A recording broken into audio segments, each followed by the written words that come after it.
Hello everyone, फिर से आप लोगों के सामने हाजिर हो गया एक क्राइम को खबर को लेकर। आज जिस क्राइम को खबर को सुनाने जा रहा हूँ, इसमें होता यूँ है, एक व्यक्ति काम से लौट रहा था। जो घर का मुखिया होता है, उनका जिम्मेदारी रहता है घर बार ठीक से चले, इसीलिए वो दिन भर मेहनत करता है। वैसे ही एक घर का मुखिया जो है वो रोज की तरह सुबह घर से निकलता है। अब यहाँ पे देखिए, इतना ज़्यादा मेहनती था कि दूर होने की वजह से वो सुबह सुबह उठता और एक राज्य से दूसरे राज्य ट्रेन से सफ़र करता, और हर दिन का ये सिलसिला था। वो दूसरे राज्य जाता, काम करते और रात को 10 बजे तक लौट आता। वैसे ही वो 7 अप्रैल को भी घर लौट रहा था, लेकिन घर लौटते समय घर के पास एक जहाँ पे बाज़ार लगती है, दुकान वगैरह सब कुछ है, शाम के टाइम उस दिन वो जल्दी आया था। जल्दी आने का कारण भी था क्योंकि घर से बार बार फ़ोन किया गया था उन्हें, जो आप जल्दी आओ, घर पे कुछ काम है। और उनका बेटी ये बार बार फ़ोन कर रही थी। तब वो जब वहाँ से गुज़र रहा था, तभी जो है बीच बाज़ार में शाम के वक्त उस व्यक्ति के ऊपर किसी ने गोली चला दी। अब गोली की आवाज़ सुनते ही जो है, अब बीच बाज़ार में हो रहे शाम के वक्त, तो इसीलिए लोगों का भीड़ भी जम जाता है। लेकिन इसी भीड़ का फ़ायदा उठाते हुए वो 2 बदमाश जो है भाग जाता है, भागने में कामयाब हो जाता है। लेकिन जिस व्यक्ति के ऊपर गोली मारी गई थी, उस व्यक्ति को सारे लोग वहाँ के पहचानते थे। इसीलिए जब उस व्यक्ति को देखता है, फ़ौरन जो भी वाहन मिलता है वहाँ पर उस व्यक्ति को उठाकर नज़दीकी हॉस्पिटल या किसी डॉक्टर के पास ले जाता है, चेकअप कराता है। लेकिन जिस अस्पताल में गया था, वहाँ के डॉक्टर ने साफ साफ कह दिया, इनका तो मौत हो गया। अब गोली मार के मौत हुआ तो पुलिस केस बनना ही था, और अस्पताल वाले ने सीधा पुलिस स्टेशन में फ़ोन कर देता है। पुलिस आती है, पुलिस उस बॉडी को कब्जे में ले लेता है और पोस्टमार्टम का आदेश दे देता है। तब तक जो है घर वाले को भी खबर मिल चुका था। जो व्यक्ति था उनके बारे में घर वाले को खबर दे दिया। घर वाले रोते बिलखते हॉस्पिटल पहुंचता है और दहाड़े मार मार कर रोते हैं। बेटी है, भाई है, मरने वाला व्यक्ति का भाई है, उनका पत्नी है, सारे लोग रो रहा था। लेकिन होने को कौन डाल सकता है? जो होना था हो चुका, उनकी मौत हो चुका है। अब उसका पोस्टमार्टम हुआ। अब पोस्टमार्टम के बाद उस बॉडी को जो है परिजन के हवाले कर देते हैं। परिजन के हवाले करने के बाद अब उस व्यक्ति को मौत को लेकर तफ्तीश होने लगा। सबसे पहले तो पुलिस ये जांच करने लगा, जो किसी रंजिश के चलते व्यक्ति कहाँ से आ रहा था, क्या काम करता है। तो इसमें पता चलता है कि व्यक्ति के बैग में जो है, जब भी वो घर लौटता, उनके बैग में हमेशा पैसा रहता है। जो पर्स था, जो उनके पास सामान हुआ करता है, उन सामानों में पैसा हुआ करता है। लेकिन सामान वहीं पे गिरा हुआ था। जब गोली मारी थी, सामान वहीं पे गिरा था। पुलिस को लगा था, सबसे पहले पुलिस को लगा था, हो सकता है लूटपाट के इरादे से इस काम को अंजाम दिया गया हो। लेकिन अगर लूटपाट के इरादे से करेगा, उस व्यक्ति के हाथ में सब कुछ, घड़ी था, पास में मोबाइल था, यानी जेब में मोबाइल था, और भी कई सारे महंगे चीज़ें उनके शरीर में था, जैसे गले में चेन था सोने की, और जो पर्स था, पर्स में वाकई पैसा था कुछ। तो ये सारी चीज़ वहीं पे पड़ा रहा। व्यक्ति के शरीर में था ही, लेकिन जो पर्स वगैरह था वहीं पे पड़ा हुआ था जहाँ पर इस वारदात को अंजाम दिया गया, यानी उनको गोली मारा गया। तो पुलिस को पहले ही लग गया तो जो ये लूटपाट के इरादे से इनको मारा नहीं गया। तो फिर मारने का वजह, मोटिव क्या हो सकता है? सबसे पहले तो आदमी का पहचान हो, राकेश रोहेला नाम का व्यक्ति होता है जिनको गोली मारा गया था, और ये रहने वाला होता है उत्तर प्रदेश का शामली। शामली एक जिला है और उसी शामली जिला का रहने वाला होता है। अब राकेश रोहेला कहाँ गया था? राकेश रोहेला जो है हर दिन उसी शामली से, क्योंकि दिल्ली नज़दीक पड़ता है, दिल्ली करीब है, भले ही दूसरे राज्य है लेकिन ज़्यादा दूर नहीं है, 17 से 20 किलोमीटर के अंदर आता है। अब वो दिल्ली में काम करता था, इसीलिए हर रोज़ सुबह वो घर से निकलता और रात को लौट आता, रात को 10 बजे तक लौट आता। लेकिन जिस दिन ये मामला हुआ 7 अप्रैल को 8 साढ़े 8 बजे तक ही वो उस चौराहा पे आ गया था जहाँ पर दुकान वगैरह है घर के नज़दीक। तो लोगों को लगा, पुलिस को लगा, हो सकता है इनका कोई दुश्मनी रहा हो। घर वाले से पूछताछ किया, घर वाले ने सीधा इनकार कर दिया, जो हमारे दुश्मनी तो किसी के साथ नहीं, ना तो हमारे पापा के है। अब पुलिस अजीब इसमें चला गया, लेकिन पुलिस ने उनका मोबाइल का CDR निकालता है, यानी कॉल डिटेल रिकॉर्डिंग निकालता है, जो शायद इस पर कुछ पता चले। जहाँ पे काम करता था वहाँ पे भी तफ्तीश हुआ, लेकिन राकेश रोहेला के बारे में ऐसा कोई बात सामने नहीं आया जो इससे पता लगे जो हाँ कोई इस वजह से इस व्यक्ति को मार सकता है। पुलिस के हाथ खाली जा रहा था, कॉल डिटेल से भी कुछ सामने नहीं आया। तभी जो है जिस इलाका में जिस जगह पर उनको मारा गया था, गोली मारा गया था, तमंचे पे गोली मारा गया था, सीधा कान पट्टी पे मारा गया था, नज़दीक से मारा गया था, इसीलिए जिस वक्त मारा उसी वक्त उनका मौत हो चुका था। तो पुलिस को लगा हो सकता है इस इलाका में सीसीटीवी कैमरा हो, लेकिन जहां पर वारदात को अंजाम दिया गया था वहां पर एक भी सीसीटीवी फुटेज नहीं मिला। सीसीटीवी फुटेज तो बहुत सारे था, बहुत सारे दुकानों में था, लेकिन जहां पर गोली मारा गया वहां पे कुछ सीसीटीवी ना होने की वजह से किसी को समझ में नहीं आया, किसी को दिखाई नहीं दिया जो इस व्यक्ति को किसने मारा। खैर, अब पुलिस सोचता है क्यों ना इस व्यक्ति को जहां से वो लौट रहा था, लौटते समय देखते हैं जो कोई पीछा कर रहा होगा या नहीं कर रहा होगा। शामली पुलिस स्टेशन से लेकर जहां पर उनके साथ वारदात हुआ वहां तक की सारे सीसीटीवी खंगालता है, तो इस पर पता चलता है शामली जो स्टेशन है, रेलवे स्टेशन, वहां पर जब ये राकेश रुहेला उतरता है तो उनके पीछे पीछे 2 लड़का को आते हुए दिखता है। नौजवान लड़का होता है और नौजवान ऐसे ही लग रहा था, पुलिस को लगा जो ये दोनों लड़का जो है इनका पीछा कर रहा है राकेश रुहेला का, और इतने में देखता है कि वो बाजार तक आता है। फिर उसके बाद राकेश रुहेला के साथ ये हादसा होता है और उसका फौरन बाद किसी भी सीसीटीवी में वो दोनों लड़का को दिखाई नहीं देता, इसीलिए पुलिस का शक हो गया। अब पुलिस उस दोनों लड़का को जो है सबसे पहले तो राकेश रुहेला का परिवार को दिखाता है, लेकिन जब तक जो है राकेश रुहेला का भाई जो है अज्ञात व्यक्ति के ऊपर मुकदमा यानी मामला दर्ज करा दिया था, FIR दर्ज हो गया था। लेकिन यहाँ पर उस दोनों व्यक्ति को लेकर पुलिस वाले जो है सबसे पहले तो परिवार से ही पूछा, राकेश रुहेला के परिवार को, ये जो दोनों लड़का है नौजवान टाइप का है, इन दोनों ने कुछ किया होगा, इन दोनों का ही पीछा करते हुए आपके परिवार के जो राकेश रुहेला उनका पीछे करते हुए दिखा दे रहे। तो परिवार वाले ने सीधा इनकार कर दिया, जो हम लोग इसे पहचानते नहीं। उसके बाद जो राकेश रुहेला का भाई जिन्होंने मुकदमा दर्ज कराया था अज्ञात व्यक्ति के ऊपर, उनको जब दिखाया जाता है उस व्यक्ति को, तो फौरन पहचान जाता है, जो दोनों लड़का को पहचान जाता है। जो ये दोनों लड़का तो हमारे पास के गांव का रहने वाला है, एक का नाम है समीर और दूसरे का नाम है सादब, और अक्सर मेरे भाई के घर में आया करता है। अब पुलिस को दाल में कुछ काना लगा, क्योंकि जिस घर में वे दोनों लड़का आता है वो घर के लोग सीधा इनकार कर देते हैं, जो हम लोग इसे पहचानते नहीं। खास करके मरने वाले की पत्नी, मरने वाले की बेटी कैसे नहीं पहचानता, और मरने वाले का भाई का कहना है हमारे भाई के घर में ये दोनों लड़का, खास करके समीर जो है वो अक्सर यहाँ पे आता है, जो पास के गांव हाजीपुर का रहने वाला होता है। पुलिस को लगा दाल में कुछ काला है, इसीलिए पुलिस अब गुपचुप तरीके से पता करने की कोशिश करता है। सबसे पहले तो समीर का और जो सादब का मोबाइल का कॉल डिटेल निकालता है। कॉल डिटेल से पता चलता है, लोकेशन भी टेस्ट करता है।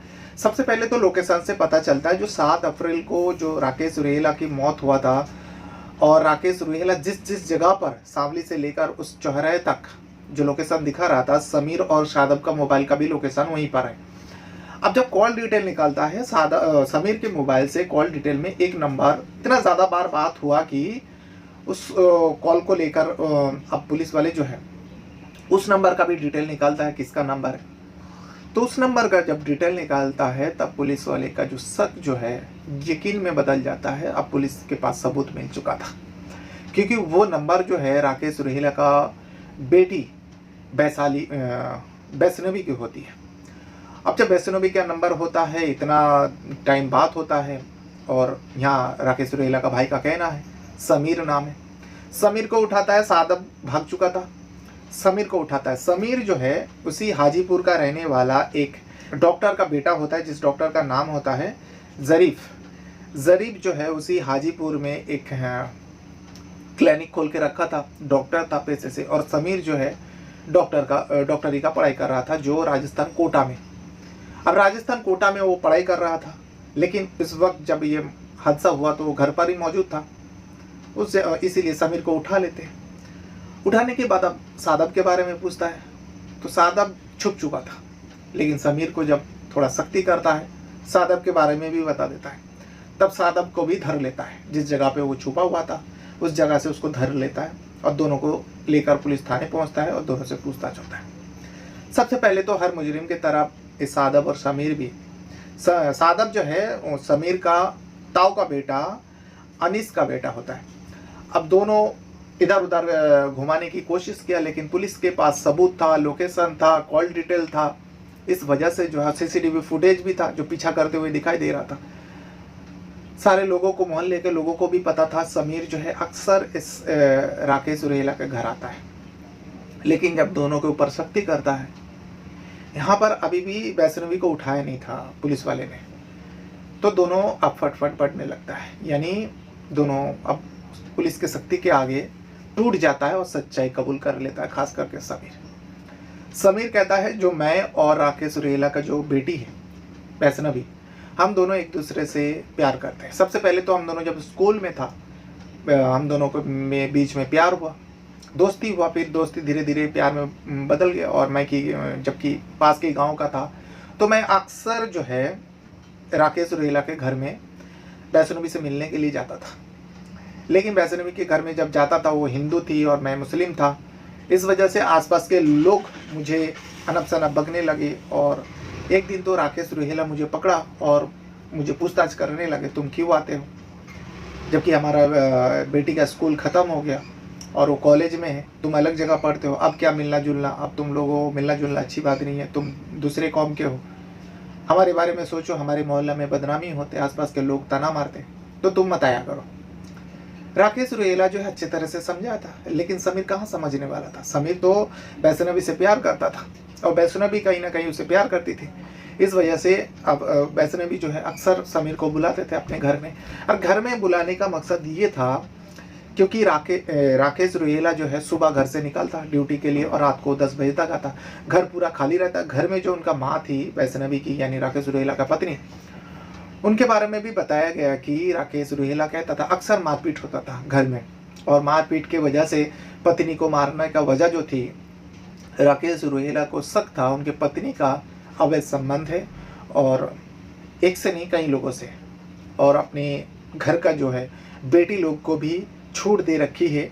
उनके पत्नी जो बेटी लोग गैर कौम के लड़के को भी घर में बुलाता है और उसके सामने वो सब कुछ करता है, जो माँ होकर इसको रोकते नहीं। इस वजह से राकेश सुरेला जो है अक्सर पत्नी के ऊपर हाथ उठाते जब भी वो ड्यूटी से लौट आते। और कभी कभार नशे आसपास वाले सुनाता है, जो राकेश भाई तुम अपने घर में कंट्रोल करो, गैर कौम के लड़का लोग तुम्हारे घर में आता है और कई घंटों तक रहता है। ये सब सुन के जो है राकेश सुरेला को बहुत बुरा लगता है और आके अपने पत्नी के ऊपर मार पिटाई करता है। ये सिलसिला कई दिनों से चल रहा था। अब ये सब सारे चीज़ों से तंग आ चुका था। तंग आने की वजह से जो राकेश सुरेला की पत्नी है वो अपनी बेटी वैष्णवी को कहती है, जो देख तू अगर समीर को पसंद करती है, समीर को चाहती है, समीर जैसा तुझे चाहता है, तू भी अगर समीर को चाहती है तो तेरे बाप जीते जी कभी एक होने नहीं देगा तुम दोनों को। तो इसके लिए तू अपने पिता को रास्ते से हटा दे। अब माँ की मुँह से ऐसी बातें सुन के जो है वैष्णवी को भी अच्छा नहीं लग रहा था, जब बार बार समीर को लेकर पिता जो है रोकता था। इस वजह से वैष्णवी के पास भी कोई रास्ता नहीं था, पिता है आके रोकता है। जब माँ ऐसी बातें करता है तंग आकर, तब वैष्णवी एक फैसले पर पहुंच जाता है। माँ बेटी फैसला करता है, माँ बेटी एक नतीजे पर पहुंचता है और पहुंचने के बाद माँ कहती है इस काम को कराने के लिए तू समीर को खुद बोल और समीर को ही इस काम को करवा। अब समीर कोटा में पढ़ाई करता है। कोटा में पढ़ाई करते हुए समीर अपने माता पिता, अपने परिवार से छुप छुपा के हर हफ्ता, अगर हर सप्ताह नहीं भी आता तो 10 दिन में वो एक बार वैष्णवी से मिलने के लिए कोटा से वो उस शामली में आता है जिस जगह में वो लोग रहते थे, और सबसे नज़रें बचा के जो है दोनों मिलते, दोनों प्यार भरी बातें करते, दोनों के बीच में संबंध भी बांधते। यानी समीर को लत लग चुका था वैष्णवी की, और वैष्णवी का भी हाल वही थी। अब जब ये फैसला हो जाता है तब जो है वैष्णवी जो है अब कुछ दिनों से समीर से बात नहीं कर रही थी। बात ना करने की वजह से समीर परेशान हो उठा। कोटा में रह के हर दिन बातें होता था मोबाइल पे। अब समीर जब फ़ोन करता है वैशाली फ़ोन कट कर देती है। तब समीर परेशान होकर वो शामली लौट आता है, कोटा से शामली लौट आता है और वैष्णवी से मिलता है। मिलने के बाद बात ना करने की वजह पूछता है, तो वैष्णवी जो है यहाँ पे एक नाटक के तहत उसके समीर के सामने ऐसा पेश करती है, जो मैं बहुत परेशान में हूँ और परेशानी की वजह जो है मेरे पापा है, तुमको पता है। और मेरे पापा मेरे ऊपर नज़र रखे, आए दिन मार पिटाई करता है, मुझे भी मारता है, मेरे माँ को भी मारता है। हम लोग तो परेशान हो चुके हैं। तो अगर तुम मुझे पाना चाहते हो हमेशा हमेशा के लिए, क्योंकि समीर जो है वैष्णवी के प्यार में पागल हो चुका था, अगर मुझे पाना चाहते हो तो मेरे पिता को रास्ते से हटा दो। इसे सुनने के बाद तो समीर को आश्चर्य हुआ और उसके भी होश उड़ गया। जो पापा को हटा दो, अपने पिता के वो रास्ते से हटा दो, तो मैं कैसे हटा सकता हूँ। इसमें समीर खामोश हो जाता है। तब ऐसा वैष्णवी कहता है, ठीक है, अगर तुमसे नहीं हो पाएगा तो मुझे भूल जाओ। ये कहते थे, कह के वो जाने लगती है। लेकिन समीर उसके वाला रह ही नहीं पा रहा था वैष्णवी के बिना। तभी जो है समीर कहता है, अरे बाबा मैं काम तो कर दूंगा, इस काम को तो करूंगा, लेकिन मैं कैसे करूंगा। वैष्णवी एक आइडिया देती है। वैष्णवी इसमें बताती है, बस तुम एक आदमी की जुगाड़ करो। अगर तुम अकेले नहीं कर पाओगे, तुम किसी साथी को अपने साथ मिला लो और मेरे पापा को मारने के लिए मेरे घर में एक तमज्जे है, उस तमज्जे को मैं देता हूँ, उसको ले जाओ। और वो मेरे पापा का ही है। राकेश रोहेला जो है अपने बचाव के लिए, क्योंकि अक्सर उनके पर्स में पैसा होता था, वो अपने बचाव के लिए घर में एक तमंचे खरीद कर रखा था सेफ्टी के लिए। लेकिन वो लेकर रास्ते में नहीं निकालता था, वो घर पे ही रखा हुआ था और ये घर वाले को पता था। वैष्णवी जो है उस तमंचे को जो है समीर को दे देती है और कहती है, जो तुम इस काम को जल्द से जल्द अंजाम तक पहुँचाओ। अब समीर भी ऐसी बातें सुन के हाथ पैर तो फूलने लगा। वो मन ही मन में सोच रहा है, जो इतना बड़ा काम करने जा रहा हूँ लेकिन अकेला कैसे कर पाऊंगा, इसी वजह से वो। और यहाँ पे जो है वैष्णवी समीर को एक लालच भी दिया था। एक राकेश रोहेला का जो है एक प्लॉट था, जगह था, बहुत बड़ी जगह था, उसका लालच दिया था। जो वैष्णवी कहा था, जो अगर तुमने मेरे पापा को मार दिया ना, उसके बाद हम दोनों शादी करके, हमारे पापा का एक प्लॉट है, उस जगह पे हम दोनों रहेंगे और वो प्लॉट तुम्हारे नाम पे कर दूंगा। और तुम जिस साथी को साथ में मिलाओगे, अगर उसे कुछ पैसा भी चाहिए तो बता देना, हम दे देंगे, हमारे पास पैसे की कमी नहीं है। बात तय हो जाती, तमच्चे भी मिल जाता है, प्लॉट देने की वादा हो जाता है, कुछ पैसा देने की बात होता है। लेकिन समीर सोचता है इस काम को करने के लिए कोई विश्वास लायक होना चाहिए जिससे मैं ये काम कराऊँ। तभी समीर के मन में ख्याल आता है, क्यों ना मेरे ताऊ का बेटा, यानी मेरे बड़े पापा का बेटा जो सादब है, अनीस का बेटा होता है, सादब को मैं अपने बारे में बताऊँ। सादब को समीर ने पूरा डिटेल समझाया और सादब को पता था एक हिंदू लड़की से प्यार करते हैं। सादब को पूरी बात बताने के बाद सादब भी इस काम को करने से इनकार कर रहा था, लेकिन समीर ने पूरा लालच दिया, जो देख भाई वैष्णवी कुछ पैसा देना चाहती, मुझे पैसा नहीं चाहिए, तो पूरा पैसा ले लेना और एक प्लॉट है जो मेरे नाम पे कर देगा, अगर मेरे नाम पे कर देगा उस प्लॉट से तुझे भी मैं थोड़ा बहुत दे दूंगा। इसे सुनने के बाद सादब को भी लालच आ जाता है और सादब समीर का साथ देने का ठान लेता है और दिन तय हो जाता है। क्योंकि दिन जो है वैष्णवी ने तय किया था, जो 7 अप्रैल को तुम्हें इस काम को अंजाम देना है। 7 अप्रैल को रोज की तरह जो राकेश रोहेला है ड्यूटी पर गया था, शामली से दिल्ली गया हुआ था। अब दिल्ली से जब वो घर लौटता है रात को 10 बजता है, लेकिन उस दिन जल्द आने का वजह जो थी, वैष्णवी जो बार बार अपने पापा को फ़ोन कर रही थी, जो पापा कब तक लौटोगे। तो पापा ने पूछा, क्यों, मैं जैसे वक्त पर लौटता हूँ तो मैं उसी वक्त पर आऊँगा। लेकिन इसमें वैष्णवी कहती है, पापा घर का जो है बत्ती जो लैंप है वो खराब हो गया, तो अगर आपको लेट होएगा तो अंधेरा है, तो आप बोलो तो मैं बाजार में पहुंच जाती हूँ। लेकिन राकेश रोहेला जो है वो चाहता था, जो नहीं, बेटी जो है शाम के वक्त ऐसी बदनाम है, अगर शाम के वक्त निकलेगा तो आसपास वाले फिर ताना मारेंगे। तो इसीलिए राकेश रोहेला कहता है, ठीक है कोई बात नहीं, मैं जल्द आने की कोशिश करता हूँ, तो मैं 8 साढ़े 8 बजे तक मैं घर आ जाऊँगा। और यही जानना चाहती थी वैष्णवी, क्योंकि वैष्णवी को अपने आशिक को बताना था, लोकेशन देना था, टाइमिंग बताना था समीर को, और समीर पहले से ही तैयार था। समीर जो है उसी शामली स्टेशन पे इंतज़ार करता है और राकेश रोहेला जैसे ट्रेन से उतरता है उसका पीछा करते हुए, क्योंकि वो लोग मौके का तलाश कर रहा था, जैसे ही सुनसान इलाका दिखेगा, मौका मिलेगा, सीधा गोली मार देगा। लेकिन ऐसा मौका नहीं मिला, सादब और समीर को मौका ही नहीं मिला। देखते ही देखते उस बाज़ार तक आ जाता है। अब बाज़ार में जाकर उस दुकान पे रुकता है। दुकान पे रुकने के बाद वैष्णवी जो सामान के लिए बोला था वो सामान लेता है राकेश रोहेला। लेकिन तभी भी जो है समीर और सादब उनके ऊपर गोली नहीं चला पाया था। अब जब उनको लोगों को लगा, दोनों को, समीर को और सादब को लगा, भाई अब तो थोड़ी देर में वो घर पहुंच जाएगा, यहाँ घर से थोड़ी दूर में है, तो क्या करें, यहाँ पे भी तो लोग हैं।